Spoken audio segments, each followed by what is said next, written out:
Today we continue with Chapter 6, Up and Down the Generations, Katy and her aging father.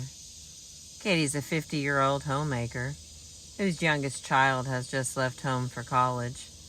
Her father is a 72-year-old retired teacher who has been widowed for 10 years and who is in moderately poor health. Katy called me at the Menninger Foundation because she had just heard that I was an anger expert. During our initial telephone conversation, she described a pattern that has been the source of her anger for almost a decade. My father has a big problem, she explained, with unveiled desperation in her voice. He makes excessive demands on me, especially since he can't drive anymore because he lost some vision following a stroke. I'm supposed to take him shopping when he calls and drive him to his appointments. He asks me to do things for him in his apartment and then criticizes me for not doing them right. There are many things he could do for himself, but he acts like a big baby. Sometimes he calls me 2 or 3 times in one day. When I tell him no, he withdraws and makes me feel guilty. I'm really at the end of my rope. When I met Katy for the first time and requested clarification, I heard more of the same. What is your problem as you see it? Katy, my problem is that my father doesn't realize I have my own life. He thinks my world should revolve around him. Since my mother's death, he uses me to fill in the empty space and take over. What specifically have you said to your father about the problem? Katy, Father, you have to realize that I have my own life and that you are taking and asking too much. I wish you would stop making me feel guilty when I don't come around. I think you need to get out and meet people and not just isolate yourself and rely on me. How does your father respond to this? Katy, he gets upset and won't speak to me for a while. Or sometimes he starts talking about his poor health, and he makes me feel so guilty that it's not worth it. And what do you do then? Nothing. Nothing works. That's why I'm here. What was striking and also quite typical about Katy's brief synopsis was that everything she said was about her father.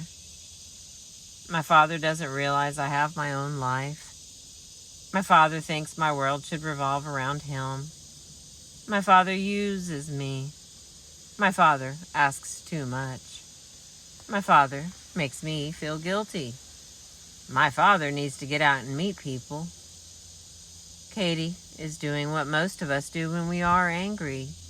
She is judging, blaming, criticizing, moralizing, preaching, instructing, interpreting, and psychoanalyzing. There is not one statement from Katy that is truly about her own self. As you read ahead, keep in mind the lessons you have learned from the previous chapters. Katy's problem with her father has certain similarities to Maggie's problem with her mother. Struggle a bit with your own thoughts and reactions to the questions that follow before reading mine. Is Katy's father wrong to make such demands? I don't know. Who among us can say with certainty how many demands this particular 72-year-old widowed father should rightfully make on his grown daughter? If we were to ask 10 different people for their opinion, we might get 10 different answers, depending on the respondent's age, religion, nationality, socioeconomic class, sibling position, and family background. If I were in Katy's shoes, I would probably also complain that my father was too demanding. That's because I'm me. Another person in the same spot might feel happy to be so needed. If we are searching for the ultimate truth of the matter, how much should a parent ask? How much should a daughter give? We may be failing to appreciate that there are multiple ways of perceiving the same situation, and that people think, feel, and react differently. If I persist in repeating this point, it is because it is an extremely difficult concept to grasp and hold on to when we are angry. Conflicting wants and different perceptions of the world do not mean that one party is right and the other is wrong. Does Katy have a right to be angry? Is her anger at her father legitimate? Of course. As I stated earlier, feeling angry is neither right nor wrong, legitimate nor illegitimate. We have a right to everything we feel, and Katy's anger deserves her attention and respect. But Katy's right to be angry does not mean that her father is to blame. Rather, Katy's chronic anger and resentment is a signal that she needs to reevaluate her participation in her interactions with her father and consider how she might move differently in this important relationship. What's wrong with Katy's communications to her dad? For starters, Katy is not being particularly tactful or strategic. Few people are able to listen well when they are being criticized or told what's wrong with them. Unless Katy has a remarkably flexible father, her statements are likely to elicit further defensiveness on his part and make it less likely that she will be heard. Second, Katy's communications convey that she is an expert on her father's experience. Katy diagnoses her father as a selfish, neurotic, and demanding man who is using his daughter to fill up the empty space left by his deceased wife. This psychological interpretation may or may not fit. There are countless other possible explanations for father's behavior as well. Diagnosing the other person is a favorite pastime for most of us when stress is high. Although it can reflect a wish to provide a truly helpful insight, more often it is a subtle form of blaming and one-upmanship. When we diagnose, we assume that we can know what another person really thinks, feels, or wants, or how the other person should think, feel, or behave. But we can't know these things for sure. It is difficult enough to know these things about our own selves. Who has the problem? My father has a big problem. He makes excessive demands on me. These statements, Katy's opening words to me on the phone, reflect her conviction that it is her father who has the problem. And yet, from Katy's description, her father is able to identify his wishes, state to them clearly, and even get what he wants.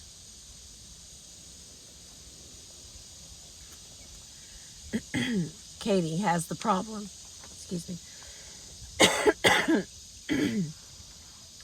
Katy has the problem. She has yet to find a way to identify and clarify her own limits with her father, so that she is not left feeling bitter and resentful. It is Katy who is struggling and in pain. This is her problem. To say that Katy has a problem, however, is not to imply that she is wrong or to blame or at fault. Who has the problem is a question that has nothing to do with guilt or culpability. The one who has the problem is simply the party who is dissatisfied with or troubled by a particular situation.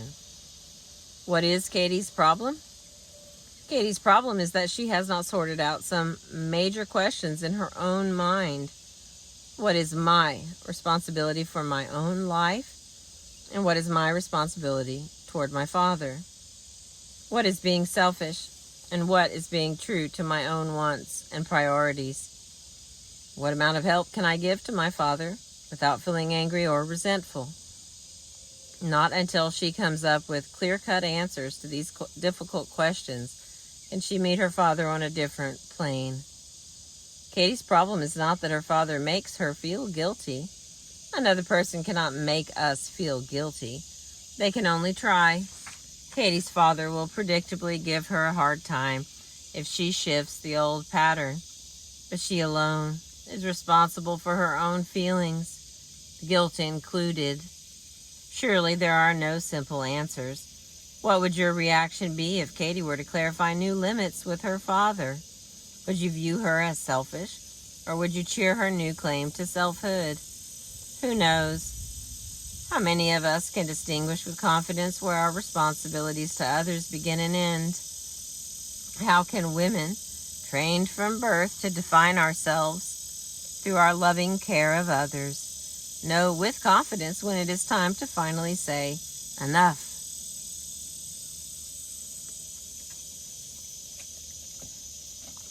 A woman's work is never done, was the credo that Katy had lived out with her children, and now that the youngest was leaving home, she was continuing the drama with her elderly father. Katy, I learned, had been giving for most of her life, as her mother and grandmother had before her. Deep down, she felt too scared and guilty to reveal that long, buried part of herself that wanted to put forth her own needs and begin to take. Katy had devoted herself so exclusively to the needs of others that she had betrayed, if not lost, her own self. She felt the rage of her buried self, but hadn't yet been able to use it in order to make changes. No matter how much we sympathize or identify with Katy's situation, it is her problem nonetheless. This is not to imply that Katy is neurotic, misguided, or even wrong, nor is it to say that she is the cause of her dilemma.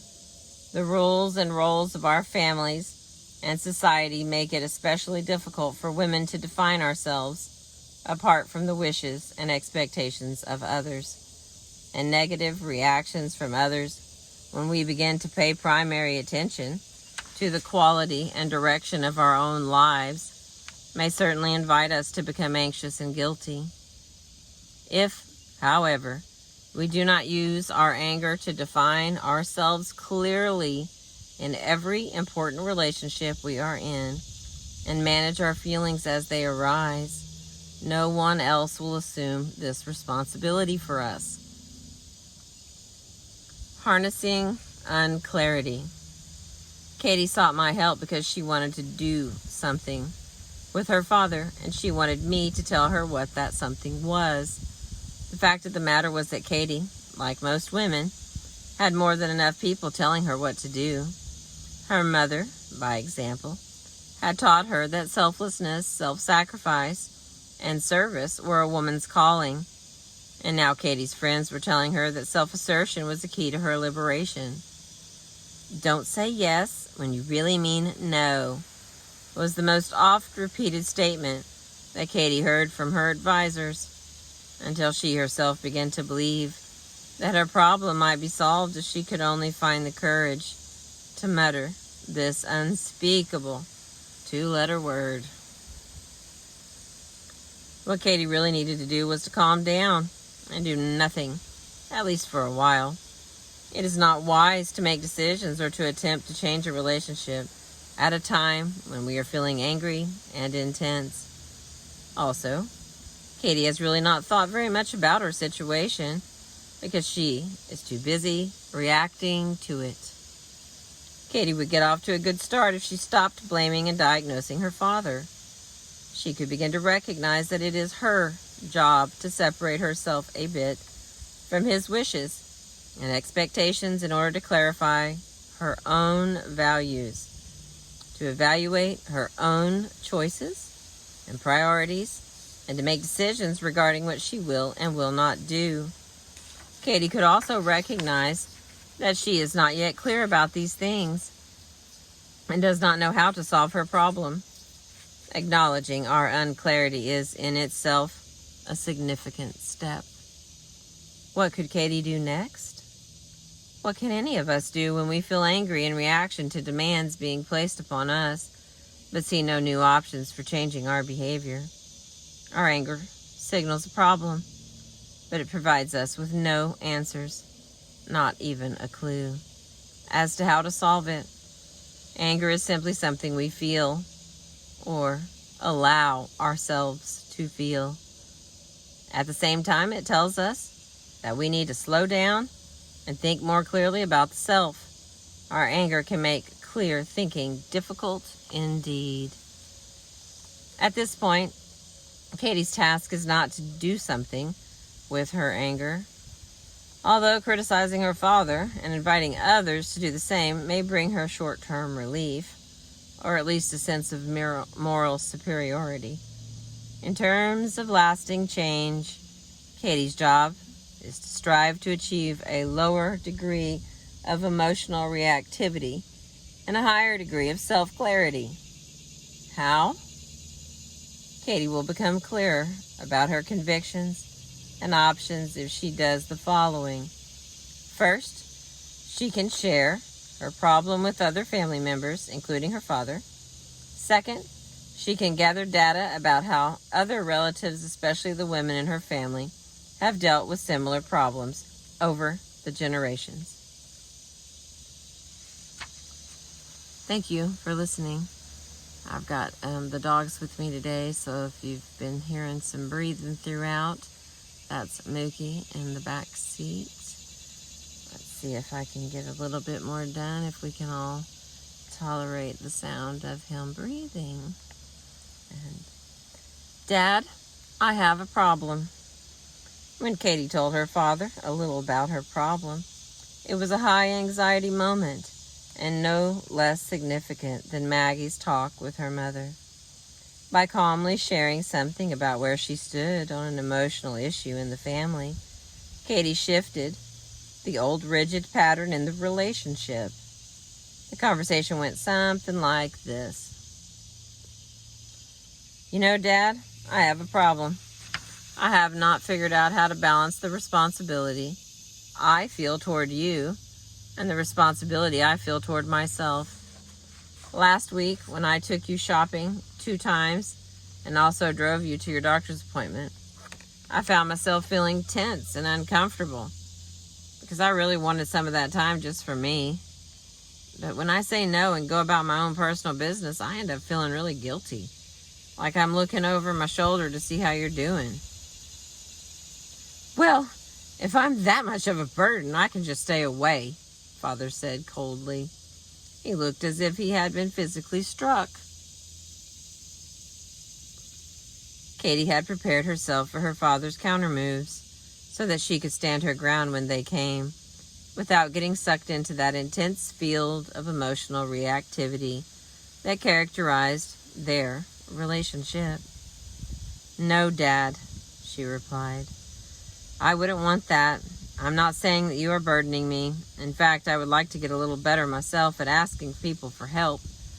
What I'm talking about is my problem getting clear about what feels comfortable for me. I need to figure out how much I can do for you and when I need to say no and put myself first. Katy, you surprise me, said her father. Your mother took care of both her parents when they were old, and she never complained about it. Your mother would certainly not be very proud of you. I know what you mean, Dad. Katy refused to bite the bait. She continued to calmly address her own issue. I was always impressed by Mom's willingness to take care of both her parents. It seemed to me that she had an amazing capacity to be giving, without feeling shortchanged or even resentful. But I'm not Mom. I'm different, and I really don't think I could do that. I guess I am more selfish than Mother was. There was an awkward silence, which her father broke. Well, Katy, is there something I'm supposed to do about this problem of yours? The mixture of sarcasm and hurt in his voice couldn't be missed. For a moment, Katy felt that old pressure to give her father advice and suggest ways that he could meet people and make use of the resources available to him. She knew from experience, however, that it didn't work. Instead, she stayed on course and continued to discuss her own problem. I wish someone else could solve my problem and make my decisions for me, but I know that's really my work. Katy became thoughtful. Actually, Dad, it would be helpful to me in my attempts to get clear about all of this if you could share some of your own experience with me. Have you ever struggled with anything like this? What was it like for you when your mother became ill and couldn't take care of herself anymore? Who in the family made the decision to put her in the nursing home? And what was your perspective on that? By directly addressing a family issue, in this case, who takes care of an elderly parent, rather than angrily reacting to it, Katy detoxified the subject by getting it out on the table. As a result, the underground anxiety that surrounds unaddressed emotional issues will diminish, and Katy will find that she is able to think more objectively about her situation. In addition, Katy is beginning to question her dad about his own experience with elderly parents. Learning how other family members have handled problems similar to our own down through the generations is one of the most effective routes to lowering reactivity and heightening self-clarity. In fact, before Katy could initiate this talk with her dad in so solid a fashion, she had to learn more about the legacy of caretaking in her family background. Learning about our legacy. Which women in Katy's extended family have struggled with a similar problem, and how have they attempted to solve it? How have other women in Katy's family, her sisters, aunts, and grandmothers, balanced their responsibility to others with their responsibility to themselves? How successful have they been? How did it happen that Katy's mother took on the sole responsibility of caring for her aging parents? What is the perspective of her mother's sister and brothers about how well this arrangement worked out? How did decisions get made down through the generations about who took care of family members who were not able to care for themselves? We are never the first in our family to wrestle with a problem, although it may feel that way. All of us inherit the unsolved problems of our past, and whatever we are struggling with has its legacy in the struggles of prior generations. If we do not know about our own family history, we are more likely to repeat past patterns or mindlessly rebel against them, without much clarity about who we really are, how we are similar to and different from other family members, and how we might best proceed in our own life. Using our anger effectively requires first and foremost a clear eye, and women have been blocked from selfhood at every turn. We cannot hope to realize the self, however, in isolation from individuals on our family tree. No book or therapist, for that matter, can help us with this task if we stay cut off from our roots. Most of us react strongly to family members, especially our mothers, but we do not talk to them in depth and gather data about their experience. We may know virtually nothing about the forces that shaped our parents' lives as they shaped ours, or how our mothers and grandmothers dealt with problems similar to ours. When we do not know these things, we do not know the self, and without a clear self rooted in our history, we will be prone to intense angry reactions in all sorts of situations, in response to which we will blame others, distance ourselves, passively comply, or otherwise spin our wheels. And so, Katy had some family work to do.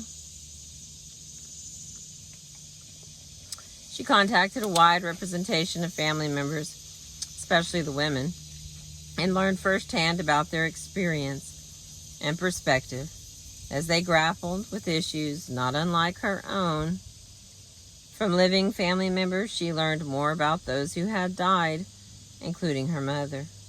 In so doing, Katy was able to see her problem with her father in its broader context.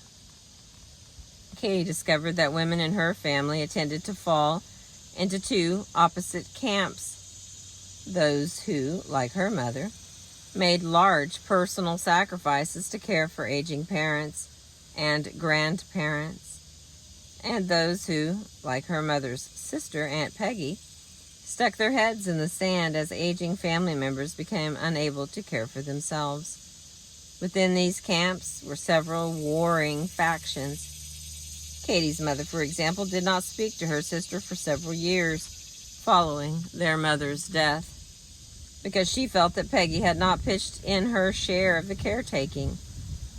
From Peggy's perspective, Katy's mother had made unilateral and unwise decisions about their mother's care. Caring for elderly parents had been such a loaded issue in the previous generations that it was predictable that Katy would have a hard time finding a middle ground and striking a comfortable balance between her responsibility for herself and her responsibility to her father. As Katy connected to her family and gathered information, she felt calmer about her situation and was able to think about new options for herself with her father, where before she had been convinced that none were possible. There were no easy answers or painless solutions. Katy once summarized her dilemma this way: "No matter how long I'm in therapy, I'm still going to feel guilty if I say no to my father. But if I keep saying yes, I'm going to feel angry. So if I'm going to change, I guess I will just have to learn to live with some guilt for a while." This is exactly what Katy did. She lived with some guilt, which did not prove fatal, and which eventually subsided. The specific changes that Katy made with her father may seem small and unimpressive to an outsider. She decided to have dinner with him twice rather than 3 times a week, and told him that she would shop for him on Saturday rather than an on-call basis during the week. These were the only changes excuse me.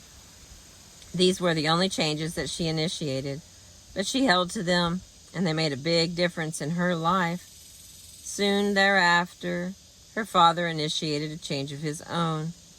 He became good friends with an older woman in his neighborhood, and they would talk for several hours each day. Katy felt reassured but also disquieted by this event. She began to realize how much her preoccupation with her father had organized her life and helped her to avoid confronting her isolation from her own peers. She also learned that she was far more skilled at giving help than asking for it. The final paragraph of chapter 6. The specifics of what Katy decided to do and not do for her father is the least important part of her story. Katy's solution would not necessarily be the right one for you or me. What is more significant is the work that she did in her own family, which gave her a greater sense of connectedness to her roots and of her separateness and clarity as an individual. Now she could better use her anger as a springboard for thinking about her situation rather than remaining a victim of it. And as we will see, thinking clearly about the question, what am I responsible for? And what am I not responsible for? Is a difficult challenge for all of us. We're on page 121, The Dance of Anger. Thank you so much for listening. I appreciate you.